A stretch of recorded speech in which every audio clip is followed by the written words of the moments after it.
Gotcha. Back in New York, I mean, is it still a big deal to you? I mean, you've had these high level, spots. Is it still like a big thing, or is it just kind of business as usual for you at this point? It's business as usual. I feel like all the stars have kind of aligned in my life. When I was a kid playing football, once people found out who I was related to, it was all this cameras and stuff. So it kind of got me introduced into that world at an early age, and I knew that going into MMA it was going to eventually be like this. I didn't expect it to be so soon, but yeah, I'm kind of used to it. It's business as usual. Once the cage locks, it's just fight time. I love it. We've certainly shown under the bright light so far. You've got another matchup here in front of you. Talk about the opponent that you're facing. Anything that he presents that you haven't seen so far? What do you think of the game? Yeah, I'm facing Ed Davis. He trains, I think, out of Titan Athletics over in Maine. So this is fairly close to him. I know he's a southpaw. He's a stand-up guy, striker. Has a strong jab, strong lead hook. Yeah, has a good chin. Tough guy. That's all I really know about him. Throughout my camp, this last camp, I told my opponents, stand southpaw when we're sparring and stuff. So, and they did, and so I got really good looks from high-level guys like Jeremy Kennedy, who is a top dude in Bellator. Yeah, and many other teammates that have helped me out. But yeah, I think training at Extreme Couture and being in front of and sparring such high-level guys like him and Maz Burnell, it gets me used to being in front of and standing in front of high-level dudes. So yeah, I'm just super grateful to be at the gym I'm at. It's awesome, man. You set this high bar for yourself so far, man. I just wonder if that's challenging, right? Because it's almost like now it's an expectation. I mean, you might want to go out there and get 3 rounds in, get some cage time. It's like everybody expects you to finish it in the first round. Yeah. Is that challenging for you, like the kind of the bar that you set for yourself? It kind of is a little challenging. Most of all my wins I've been in the first round. I'm an amateur. I'm trying to get more experience, and I think that obviously getting the cage experience has a lot to do with that too. So it is a little bit challenging and frustrating that I haven't gone the distance yet, but I go in there and I just fight, and I take any opportunity that I can. Yeah, who knows? Anything can happen in a fight. Nice. And last thing for me, I mean, you said there's excitement building around you, and everybody asks, hey, when's he going to go pro? When's he going to go pro? How does those discussions go? I mean, are you eyeing a date? Like, could this be the last amateur fight, or how do you see your progression going? Honestly, I think I might be turning pro sometime next year. I think I still got to obviously sit down with my coach. I want to listen to my coach because he knows what he's talking about more than I do. Yeah, I want to get this fight over with, and then hopefully, God willing, I come out of this fight injury-free. I can squeeze in another one by the end of the year, and then sit down with my coach and see what he thinks is best. I wanted to get 4 fights this year, and we're doing good. So this is my 3rd, and I'd like to squeeze another one in. Hey, Biaggio. Now, again, talking about the second time here at MSG for PFL, is it still that surreal atmosphere like it was last year? Or are you kind of like, hey, I've been here before, now I'm a little more used to it? Describe those feelings here. It's still a little bit surreal because I'm at MSG, but I did fight here, like you said, last year, and I am definitely a lot used to it. Everything I'm doing right now is just to get experience. After, I think it was the Vegas fight that I had after the New York fight that I had, and I was still nervous. I get nervous every single fight, but like I said, getting experience and being able to perform under those big lights is the biggest thing for me, and I feel like I'm getting a little bit more calm and more comfortable with being in that big stage. Ed's won both of his fights by knockout. Is there a game plan to neutralize that offense, maybe some more grappling this time out that we've seen? I don't know. Anything can happen in a fight. If the opportunity presents itself and it goes to the ground, we'll fight on the ground. If we're wrestling, we're wrestling. Not many people have seen my wrestling either, and most people don't even know that in my training camps, I'm wrestling and grappling more than I am striking, but in the fight, I'm striking. Yeah, anything can happen in the fight. I just know I'm faster. Lastly for me, Super Bowl or the PFL $1 million, which one do you think you'd enjoy more? The PFL $1 million, that's guaranteed. Yeah, that's, yeah. What's weird is when I played football and I got to college, I never wanted to go pro in football. I don't know what it was. There was just something in my heart that didn't want to go pro. And, Yeah, when I was done playing football, I was just depressed and lost, and was doing a lot of stupid stuff, going out, trying dumb stuff. And when I found MMA, it gave me something to like look forward to. I would go to the gym and I would record my sparring, and I'd want to improve on the sparring. And yeah, in a sense, I think that this sport saved my life in a way. Wow, thank you. Thank you. Biaggio, so just out of curiosity, because you talked about the wrestling and the grappling just a few minutes ago, is there anything you still think you really need to work on in the gym? 100%. Wrestling, grappling, and striking. I'm still an amateur. There is so much that I need to work on and get better at. Even when I'm a pro with 10 fights, there's still going to be stuff that I need to, work on. Nobody's perfect. There's no such thing as a perfect fighter. Everybody's got certain weaknesses and certain pros. So, yeah, I'm always going to be trying to improve my entire career. Going from college football to MMA, what was the most challenging thing for you? I think the conditioning with wrestling, it's a whole different thing. College football it's obviously pretty rough and it's very disciplined. And when I played high school football at Bishop Gorman, we were super disciplined and we went undefeated in all of our games. But I think that the biggest thing was just like the different type of conditioning that it is to fight, and to go 3 rounds and then eventually 5-minute rounds. I think that was kind of the most challenging thing, is just the difference of conditioning. Now, last one from me. More on the lighter note. Who has faster hand speed, you or Nico? Oh man. Well, he's also wearing bigger gloves, and I'm wearing smaller gloves, so I would say me. Biaggio. Quick football-related question tangent. So the story reminds me of another football player, Kevin Wilkins. He used to play for the Dolphins, actually. He started fighting amateur MMA here in New York. He's currently looking to go pro. So I don't know, is this something that you're seeing, or are there other football players that are kind of following this pipeline, or is it just a couple of cases? What do you think? I don't know. It could be a couple of cases, but I do know that football has a lot of tremendous athletes. A lot of football players are big fight fans. They like MMA, they like the sport. And, when football doesn't really work out for them, and they're still young, they could start training and eventually fight, if they're willing to put in that commitment and that discipline. So, yeah, the sport of football has tremendous athletes. There's a lot of guys I've seen play football where I think to myself, what if he fought? Like, he'd probably be pretty good. So is that something you'd like to see more of, maybe more college level or NFL level players kind of making that transition? Yeah, I think it'd be great. It'd be great for football players, who don't get an opportunity because of like political reasons or whatever reasons. I think it'd be very inspiring to see more guys just transfer over and put in the discipline and be successful at it. Last question, Jets or Giants? Ooh. Giants. Good answer. Biaggio, Nick Subramanian, Fightbook MMA. I saw your Instagram story today honoring your mother for her birthday. Do you have any plans to celebrate this week? And if so, what are they? I'm gonna win, and that's gonna be my present to her. That's what I want to do. It's her birthday today, and sadly I can't really see her today, but I'll see her tomorrow night. And the goal is her present would be, getting a good win. So. That sounds like a great gift. One more from me. There's so many intriguing clashes of style in the PFL playoffs. What do you think is the best base for MMA and why? I think wrestling is the best base for MMA. Obviously the sport of wrestling is completely different than wrestling for MMA. In the sport of wrestling, you can't punch and knee and stuff like that. And obviously in MMA, you can punch and do all types of stuff. But yeah, every martial art, there's like a hybrid that you got to learn in order for it to apply to MMA. Muay Thai, kickboxing, boxing, wrestling, jiu-jitsu, you all got to like adjust each of those martial arts so that it could work for MMA. But I would say wrestling. Awesome, thank you. Question.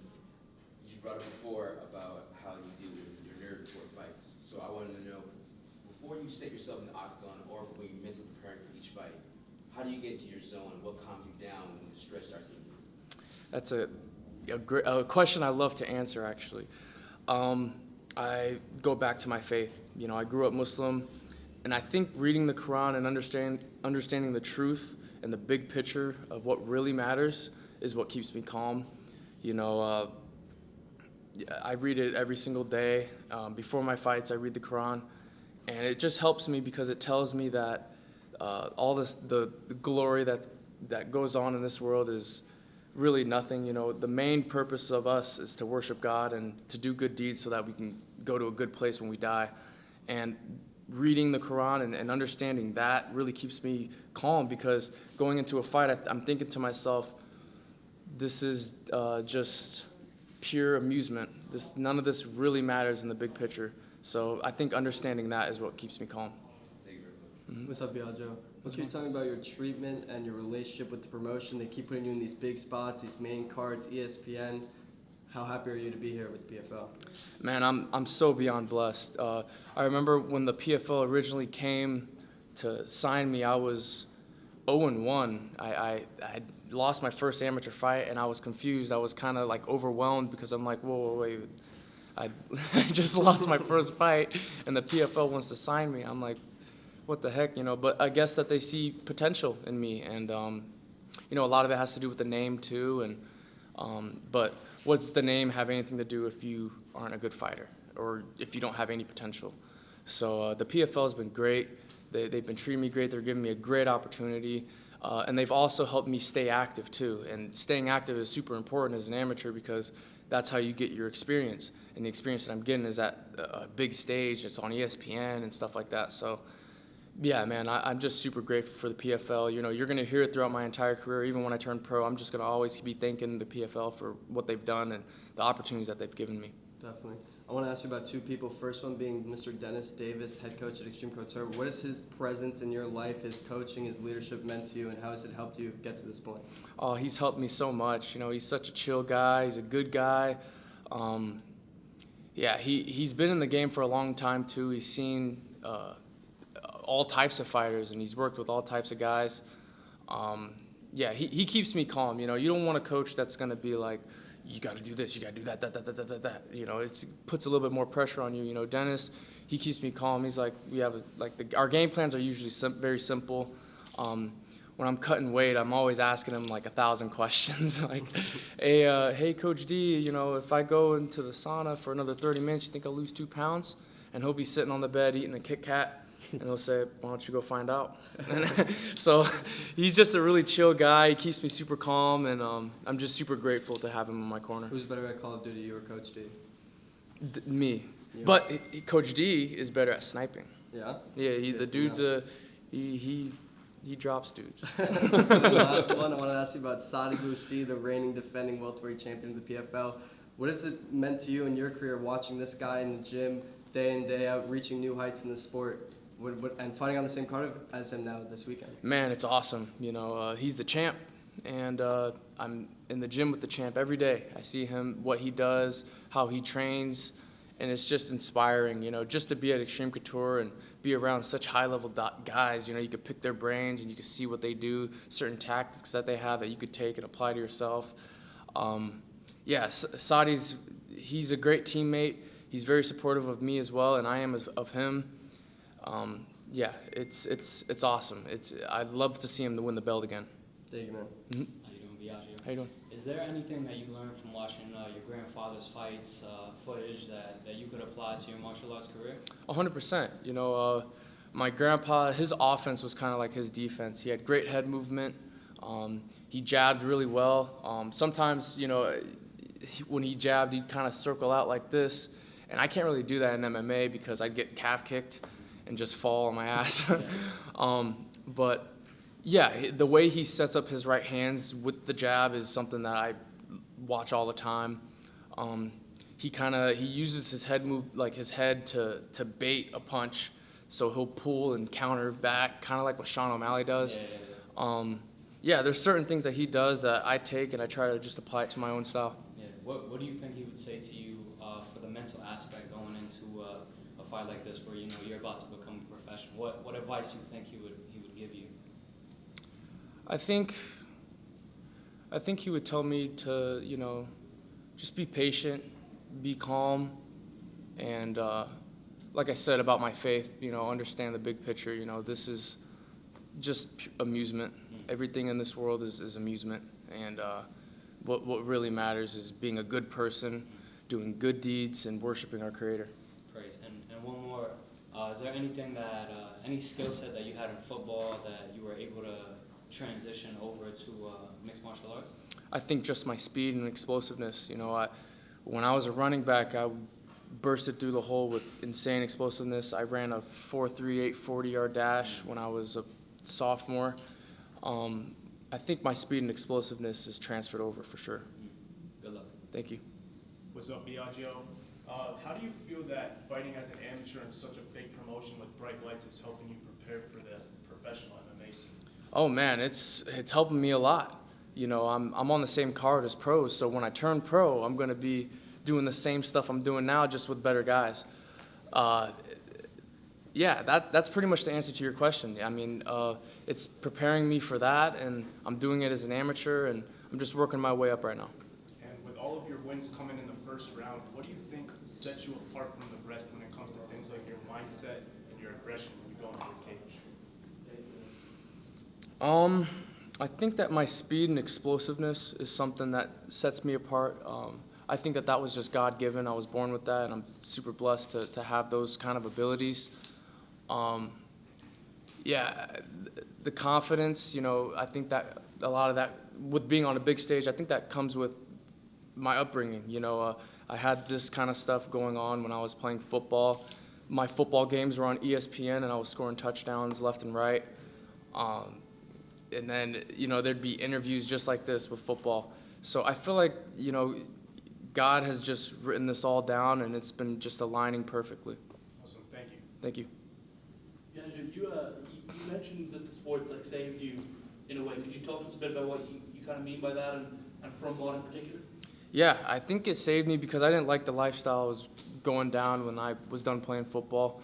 Being in Las Vegas, there's a lot of drinking and partying and a lot of stupid stuff. So when I was done playing football, I felt free, because I didn't really, I just felt free. I didn't have a sport that I had to stay disciplined in and stuff like that. So I would go out a lot. I would drink a lot. I would try different drugs and stuff like that. I admit to it 100%. And I did not like the lifestyle I was heading towards. I became depressed. I would, cry myself to sleep some nights, and I felt like I had no purpose. I became this potential big football star, and now I'm, in a room full of losers, really, and I'm trying stupid stuff.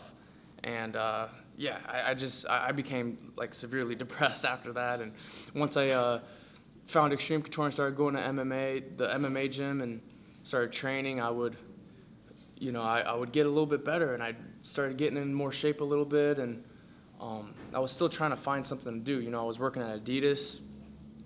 I ended up quitting that job because I got an opportunity to work as an intern, as an assistant strength and conditioning coach at an athletic facility out in Vegas. And when I was working there, a lot of the guys I was training were guys that I knew over at Extreme Couture. And I just remember, looking at them, and I was like, I miss being an athlete. I miss being able to put in this hard work and have a goal in mind. And I just told myself, I said, you know what, I'm only 22 years old. I'm just going to go for it and just see how far I can go into the sport of MMA. And, so far so good. I'm still only an amateur, but, sky's the limit. I'd imagine, doing drugs, drinking, that kind of thing, it probably, you would feel pretty disconnected from your faith and kind of, like you say, your family and all that, because of course the faith is so important. I was disconnected for sure. How did you kind of come to terms with that and get over it? Man, I don't know. I feel like just at the end of last year and even the beginning of this year, that's when I actually started, because I grew up Muslim, and I actually started reading the Quran earlier this year. and it like spoke to me. It made me just realize like the bigger picture and just the truth of why we're here as humans and what we should and shouldn't be doing. And I think everybody should know the truth. So yeah, it's helped me out a lot. It's helped me stay calm. It's helped me go into my fights more calm and more confident. It's yeah, it's just helped me overall. Was it difficult Last to, question. was it difficult to kind of get back on track? Like after the first fight, which didn't go your way, was there any temptations to maybe go back to your old lifestyle? No. After that fight, I wanted to fight the next week. I had a vengeance after that, kind of like a movie. Yeah. After that, I was sad that I lost, but I was still glad that I still did well. You know, I still dropped the guy. I still was doing really, really good in the fight. I just wasn't breathing, and I think in a fight you should be breathing because you're gonna gas out if you're not, and you're holding your breath the whole time. So, yeah. After that, I was just ready to get back to it. Thank you. Good way to start it off. Thank you, guys. Thank you, sir. Thank you.